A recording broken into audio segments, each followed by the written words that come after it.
Salut tout le monde, c'est Simon-Pierre Poirier, directeur chez Pro Immobilier et Hypothèque. Et aujourd'hui, on va discuter de comment trouver votre courtier immobilier.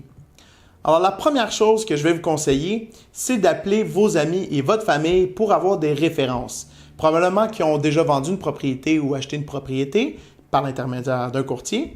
Ce qui veut dire que vous allez les appeler et dire, écoute, je veux vendre ma propriété, j'aimerais savoir tes références pour un courtier immobilier. Alors, ils vont pouvoir vous donner les noms avec qui ils ont fait affaire.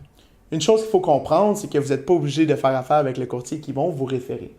Vous pouvez appeler vous-même 4 ou 5 courtiers de votre région, les rencontrer chez vous, et puis par la suite, vous allez voir s'il y a un lien, une chimie, une confiance qui s'installe envers l'un d'eux. S'il n'y en a pas, continuez vos recherches. Rien de pire que de prendre le fameux bottin téléphonique ou aller sur Facebook ou Instagram, de prendre le meilleur courtier, ou plutôt je devrais dire le courtier le plus connu de la région ou du quartier, et de l'engager directement. Ce qui veut dire que vous signez un contrat de courtage directement avec lui. Et puis par la suite, dans les jours qui suivent, vous le rencontrez pour quelque raison que ce soit, et vous vous rendez compte que non seulement il n'y a aucune chimie, mais vous n'avez aucune confiance avec ce courtier-là.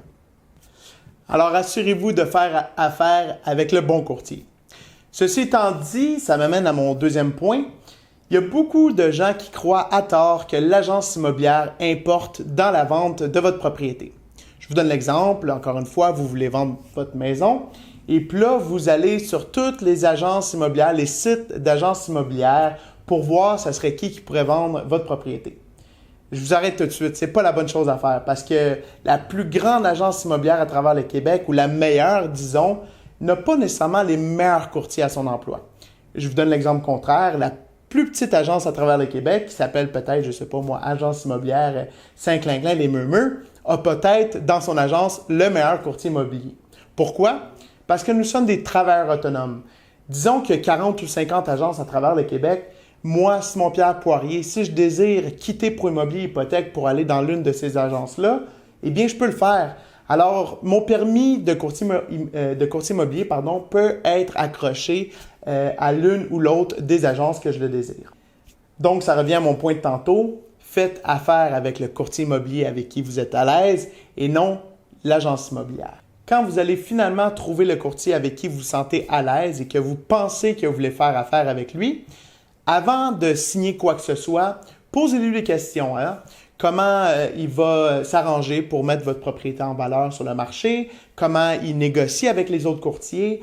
Quand vous allez recevoir une promesse d'achat et que lui va être présent, comment il va discuter avec l'autre courtier? Donc, vous voulez vraiment savoir de A à Z, en gros, comment la transaction va se passer avant même d'avoir signé quoi que ce soit et avant même qu'il y ait eu des visites sur votre propriété. C'est super important. Alors, pour terminer, c'est très simple.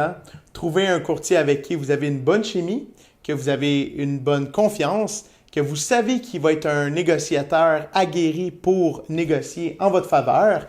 Et la dernière chose que je pourrais vous dire, c'est oubliez les ventes par vous-même. Vous n'êtes pas protégé, vous n'êtes pas des professionnels, vous ne savez pas comment le marché immobilier fonctionne.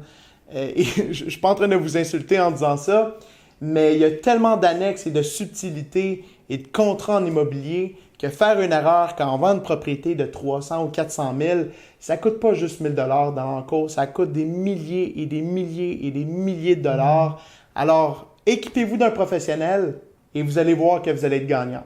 Sur ce, je vous souhaite de passer une bonne fin de journée ou une bonne fin de soirée et on se retrouve sur une prochaine vidéo. Salut tout le monde!